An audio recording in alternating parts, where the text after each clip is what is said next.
Usually I have to take something to see shit like this. What the hell are you guys doing? Preparing for the new law they're about to pass. What law? The one that'll abolish crime. What law? Yeah, will spread chaos in its wake. What law? It'll ethically destroy what humanity stands for. What law? The law to split up Pinky and the Brain. That's not a law. It could be. No, it can't. It makes so much sense. It clearly doesn't. It just seems like the road America's going down. It's amazing how much it's not. And how would you know, Mr. Expert? Because it has nothing to do with crime. Crime is about breaking the law for your own personal gain. And this, amazingly, has nothing to do with that. It doesn't matter. We've set up security perimeters all around the studio just in case it causes worldwide panic. I suspect it would cause worldwide indifference. But haven't you seen The Purge? Purge! Fuck! That dumbass movie everybody fell for! Hey, if that could happen, so could splitting up Pinky and the Brain. It's not fair. Just as they're legalizing gay marriage. The Purge wouldn't happen. It never could happen, and that's why it's so baffling and was such a success!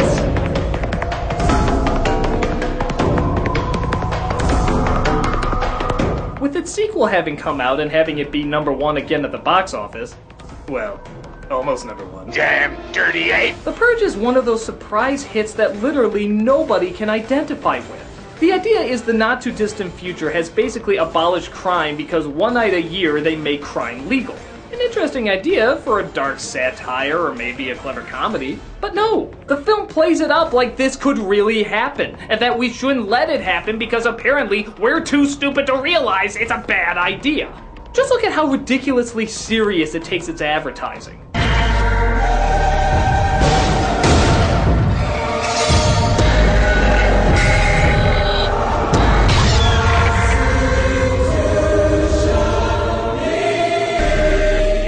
Nothing like a version of Oh Beautiful being sung to blood gushing, innocent killing, homicidal psychotics slaughtering families. Now if a gay or ethnic person sang it, that'd be called for outrage. Hell, maybe America's more fucked up than we realized if we're dumb enough not only to take this shit seriously, but also give it a sequel. Let's see how this movie shows what the flying hell is wrong with us, even if it doesn't in a way that wasn't intended. So let's not waste any time. Will you guys knock it off? This is The Purge. We see the film opens in the year 2022. Yep, we only have 8 years until this plan is put into place. We're so close, America! It could happen any day! I think it's more likely we'll be dressing like this in a few months than having The Purge in a few years. Ah, yes. And just to give you a taste of how subtle and non-pretentious this film's gonna be, here's a bunch of intense violence set to calming music.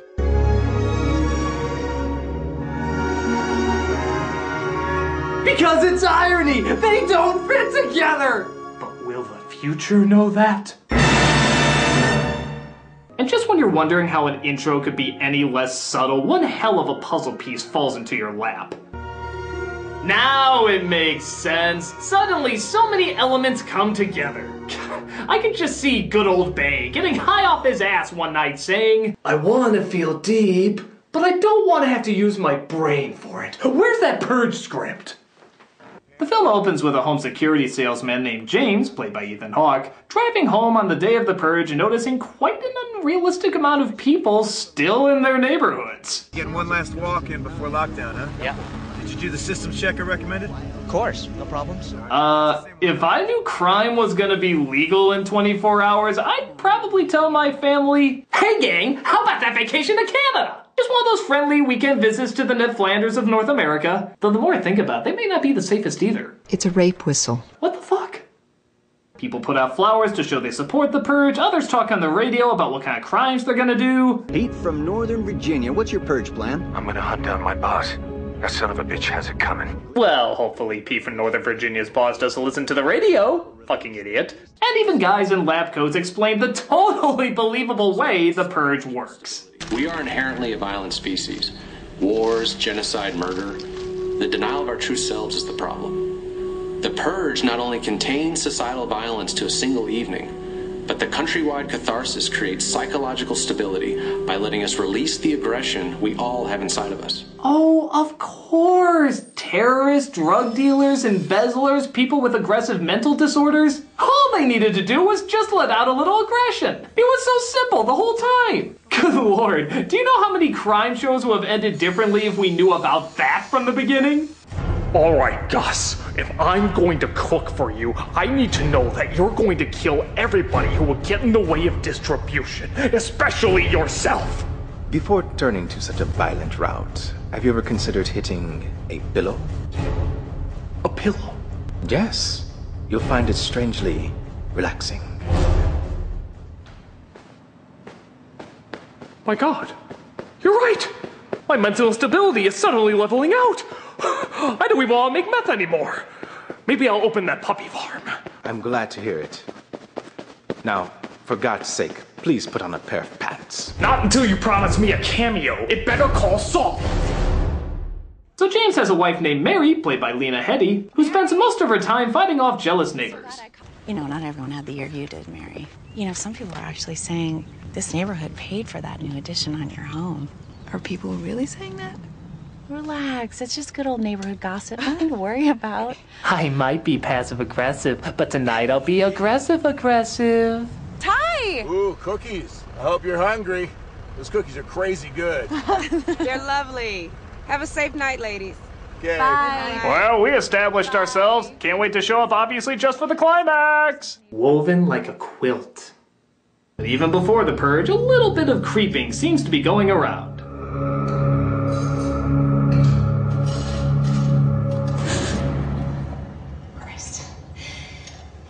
You scared me to death. Yeah, you really got me there, movie. For a second I swore a tiny, tiny, tiny, tiny person was going to kill her. Good fake out. This device was made by their son Charlie, who seems to enjoy monitoring his heart rate. Sorry, I forgot to take my vitals earlier. By the way, there's a slight deviation in my heart rate, but other than that, nothing to worry about. It's never explained why, and never comes back into the movie later. It's just something he kinda likes to do. Quirks. Replacing character identity since the beginning of this movie.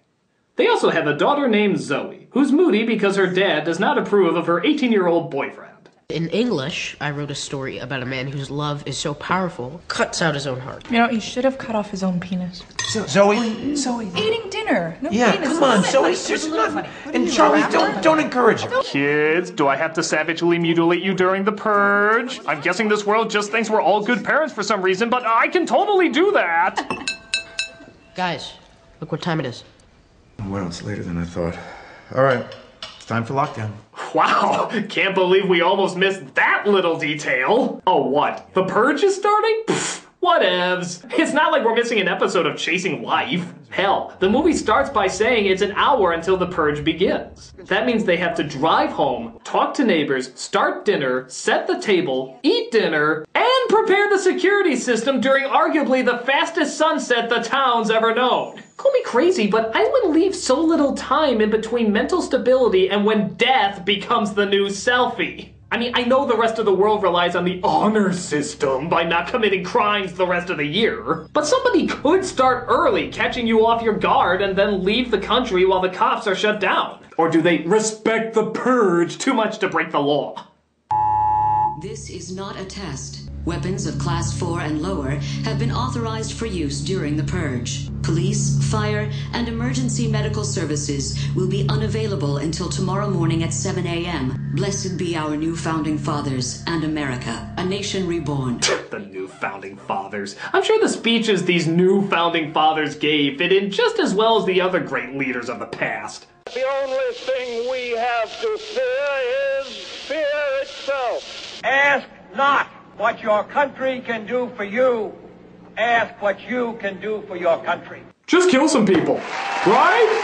Right? It's a good idea, right? And just like before, the film praises the effectiveness of the purge, but never addresses mental illness, territory disputes, drug possession, or anything that doesn't fall under mere pent-up rage. They just say, it works. The eradication of these so-called non-contributing members of society. This night saved our country. Crime is down. The economy is flourishing. Because it works. The undeniable fact is, this is working. That's right, the purge works. Just like how somebody can take $65 million and apparently make a film like Food Fight. Don't question how illogical it is, it just works. One of the other phrases they seem to repeat a lot in this movie is release the beast. Release the beast. Release the beast. Release the beast, boys! Let the killing commence! Quite a terrifying combination of words, right? Ooh, I think I saw that in a Jägermeister ad once. They see a homeless guy trying to hide from some violent kids by... Does anybody hear me? Screaming at the top of his lungs, that'll work. As the son decides to let him in. Yep, the little kid opens the door. It's not like the top seller of the security system would actually be around his security system. Buddy, all that high-tech gadgetry doesn't do much if you give in to its one simple design flaw. The door must be closed! To make things worse, Zoe's boyfriend snuck in before the lockdown and tells her that he wants to just talk to her dad about allowing him to date her. Mr. Sandin. James, he has a gun! Henry has a gun!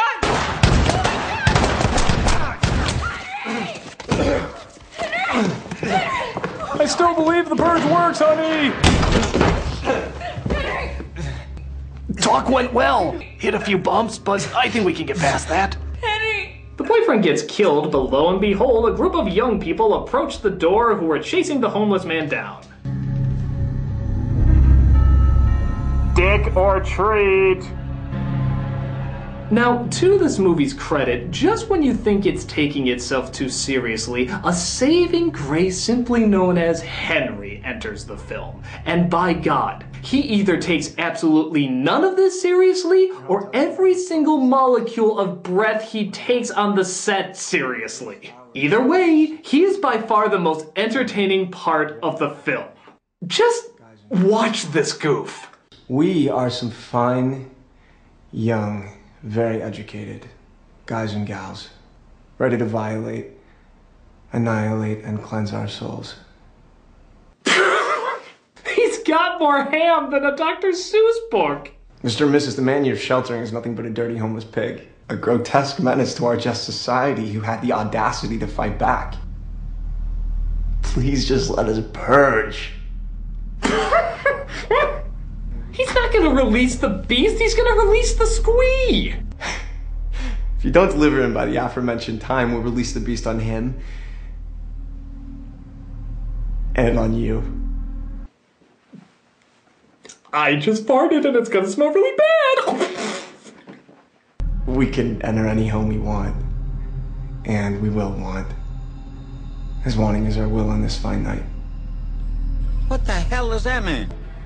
You have until our provisions arrive, provisions which will help us break into your elegant home. Toodaloo, Sandins. Well, now we know what Macaulay Culkin does to every family who watches Richie Rich. So the kids give them an hour before they try breaking in to have them hand the man over. This results in the suspenseful part of the movie, where they go through the house with the power cut by the masked kids, which would make it hard to find the guy, wouldn't it? They're obviously not gonna call the cops. And I'm not kidding. The search goes on for 15 minutes. 15 minutes of them just searching through the dark and us practically looking at nothing. I don't even know who I'm supposed to be scared for. The family, of course, are the main characters, and they're chasing an injured man crying for help. Where the hell am I supposed to be afraid? All the while, the children of the corny are taunting them, I guess, by doing non-scary things that are supposed to be scary because they have masks on.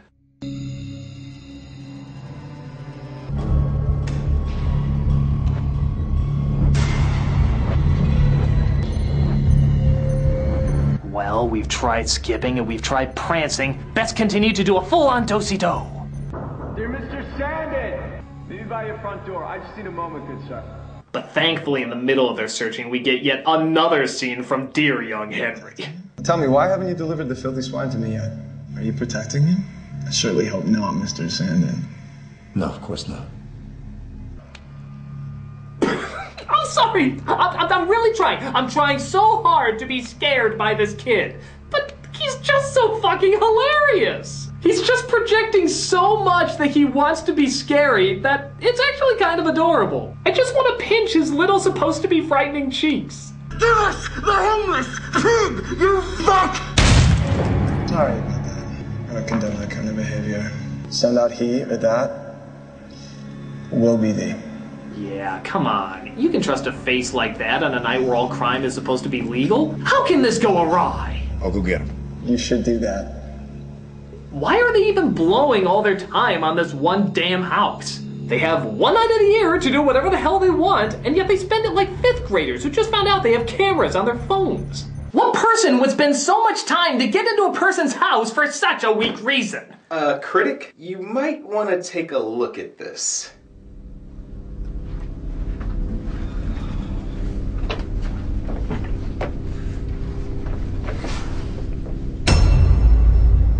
Film Brain? Hello, Mr. Critic. I heard you were reviewing The Purge. Yeah? What about it? You are aware that I reviewed the film on my projector series, and I was rather surprised that you didn't ask me to do a crossover with you. I just did a crossover, Film Brain. If I did another one, it'd be too repetitive. Mr. Critic, the film you're watching is a dirty, brainless pile. A film that has the audacity to exist in our cultured, film-going society. And it deserves to be eradicated. Brutally, painfully, cripplingly. Gee, she's really wanted to review this with me. This is what happens when you try to split up Pinky and the Brain. Will you shut up? Mr. Critic, I just want to splurge as I am so entitled. Oh, please let me splurge. Film Brain, I'm sorry, I can't do 2 in a row. Maybe another review in the future? Oh, I understand, of course, but the 10 tons of dynamite I laid around your office does not. I thought this place smelled dynamite-y. Film Brain, what the hell? That's right, I'm bonkers now. And if you don't do a crossover with me, I'm gonna detonate your asses sky high with my mobile phone. Your cell phone's the detonator? Oh yeah, there's an app for that now. And I must be allowed to comment on this film's cheesiness. Just allow me to unleash the cheese. All right, Film Brain. Just give me time to write something up. How long, Mr. Critic?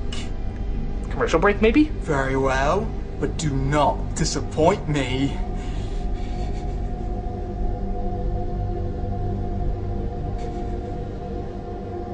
Anything else? No, I'm just allowing my scary performance to sink in.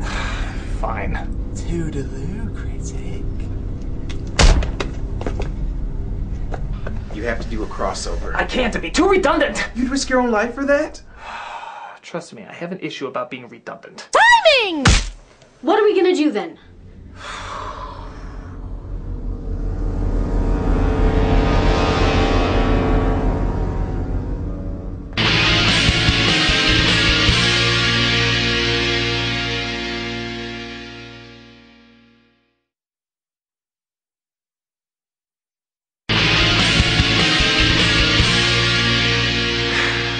Doing anything? Not really. He's kind of skipping and prancing about. I think he's too distracted about how evil he's trying to be. Good. I'm gonna keep reviewing while you guys think of a plan. Right. First, we don't tell him about the splitting up of Pinky and the Brain. They're not splitting up! They do eventually catch the guy, but something convinces them not to hand him over. And I use the word something because I literally have no idea what it is that convinces them not to do it. The daughter says nothing will be the same. Hell, even the guy offers to hand himself over to end all the trouble. Save your children. Take me outside. And yet for some reason, they decide to renege. I'm not saying that what they're doing isn't the right thing. I'm just saying their explanation of how they came to that conclusion is about as solid as... Because it works. Logic, it just works. The teens are done waiting and decide it's time to start breaking in. You failed to deliver the homeless swine! That piece of filth that you are protecting exists only to serve our need to purge!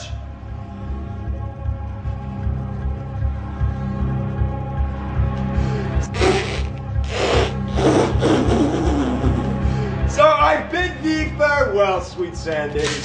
Can we just give this guy his own reality show? Like, survive a conversation without squirting milk through your nose? Or no, a Saturday morning show. A Saturday morning show where Henry reads to children. Please, God, somebody make that happen.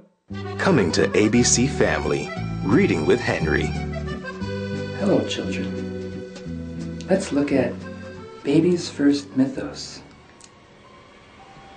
C is for Cthulhu, who sits in his palace in Ryla, one sight of whom would leave most of us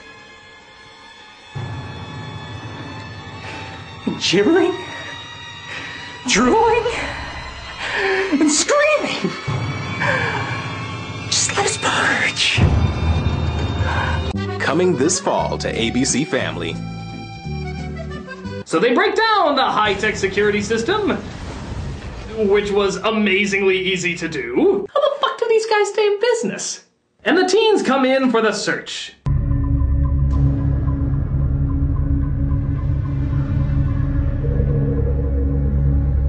It's scary because they're taking something dark and evil and making it innocent and fun. We had to run that in slow-mo just to make sure it wasn't too subtle. But just to make sure it isn't, let's play this over it too.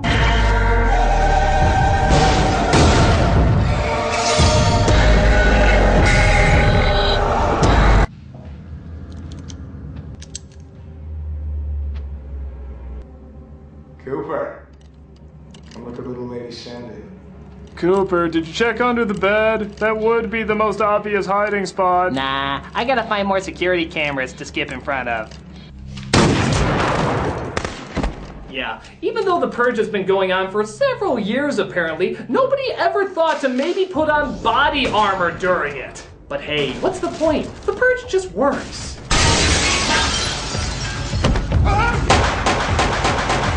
Yay, I stung!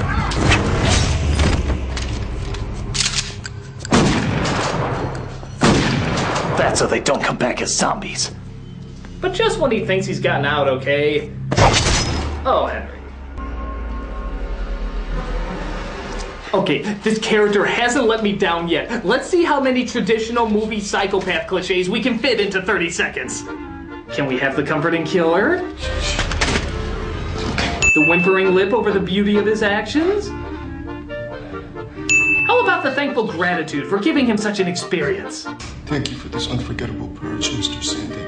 There better be a loving kiss in there. And top it all off with the straining of his suit and hair, proving his look is far more important than the life of another. That's 5! 5 psychotic movie cliches in under 30 seconds! Oh my god, Henry, never ever die!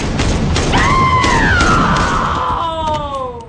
He killed the only enjoyable character in the film! He was filled with more ham than ponyo! Great, now who's gonna drill our incredibly forced message into the ground? Oh, great, the characters who only existed so you would know who they are in the climax. Again, like a quilt. The truth is, you're ours, not theirs. James is dead. Mary and the kids will have to do. Let's tie them up. We'll kill them right here. No. When your barricades came down, we saw an opportunity to cleanse ourselves of our hatred. Yep, because that's how killers talk, everybody. I'm sorry I gotta kill you, but the cleansing of my mortal coil has to be addressed if I'm to be ethically absolved. What? You made so much money off of us, and then you just stuck it in our faces. You all think you're so damn perfect. That and your cookies are awful. Now we're going to kill you and both of your daughters. Blessed be the new founding fathers for letting us purge. So this world is like BioShock Infinite? Except with none of the cool stuff and double the hypocrisy? But the homeless man comes in to save the day. Your call. Just get it over with. Kill us quickly. Oh, for God's sake, just do it. Come on. The movie's almost over and Henry was the only entertaining thing anyway. We are gonna play the rest of this night out in motherfucking peace. So as you heard, she forces everybody to sit politely until the purge is over.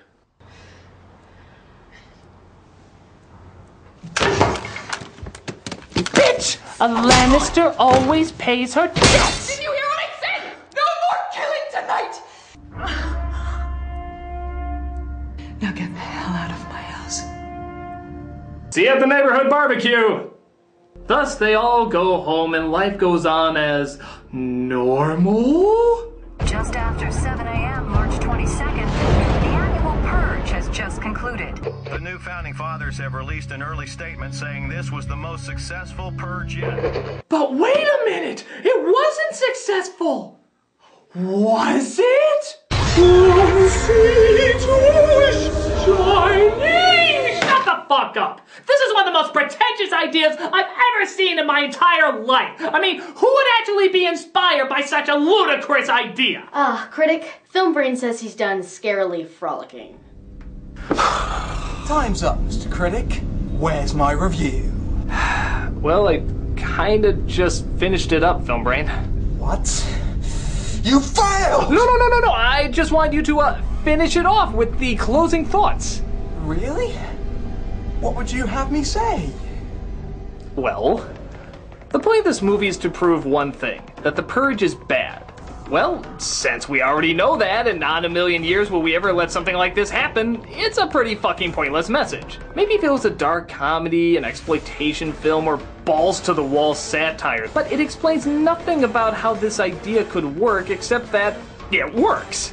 Most of it is just showing people sneaking around a house like it's trying to be a gritty real-life situation, but since we know the logic is bullshit, there's no way to identify with it. The only bit of fun is that Henry character. He at least does something totally batshit crazy and memorable. But for everything else, it's just a pretentious wannabe protest film that has nothing to protest. It's like that kid who wants attention in your writing class so he writes what he thinks is groundbreaking commentary when really it's just someone complaining about how there's nothing to complain about. It's a stupid, ridiculous mess. Well, yeah, I can say that and... Wait a minute, you already said that! Oh yeah, oops. So I bid thee farewell, Critic. Unleash the cheese! No!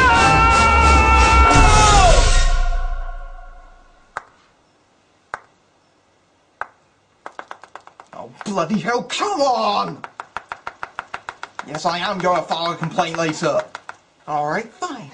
Okay, let's do this. Let's kick the door down.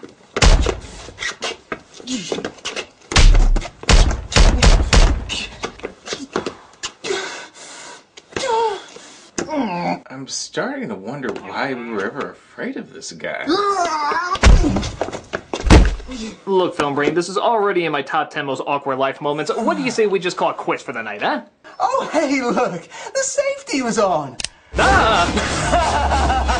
From hell's heart, I push a button and I blow thee up! At least Pinky and the Brain are still together. Pinky and the Brain are not splitting up! Pinky and the Brain are splitting up? Yeah. Pretty devastating news, huh? Oh my god, I love Pinky and the Brain! Yes, we're all traumatized by it.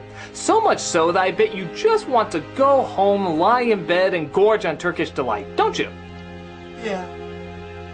I think I'll do that. Why is it celebrity couples never stay together? We have got to stop that crazy crumpet from ever coming back here. But how? Once he figures out the truth, he'll just come back to finish what he started. Tamara, are you familiar with the phrase self-fulfilling prophecy? Pinky, are you pondering what I'm pondering? I think so, Brain, but how can you have a duck dynasty if none of the people are ducks? God damn it, Pinky. Can't you get at least one fucking thing right?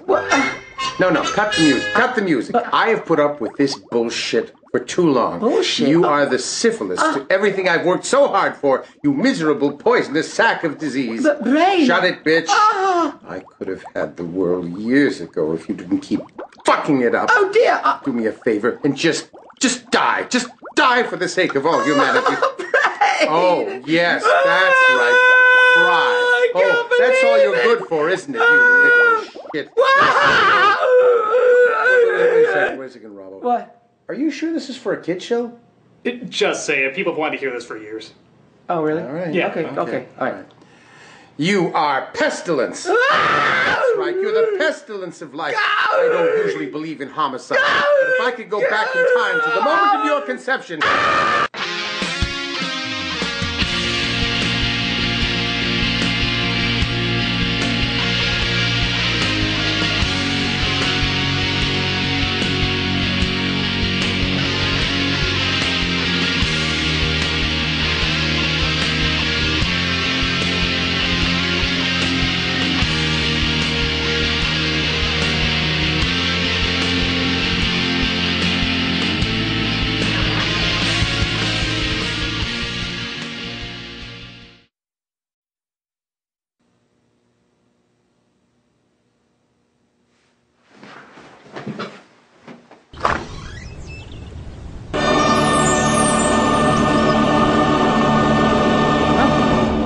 Who knew? Because it works.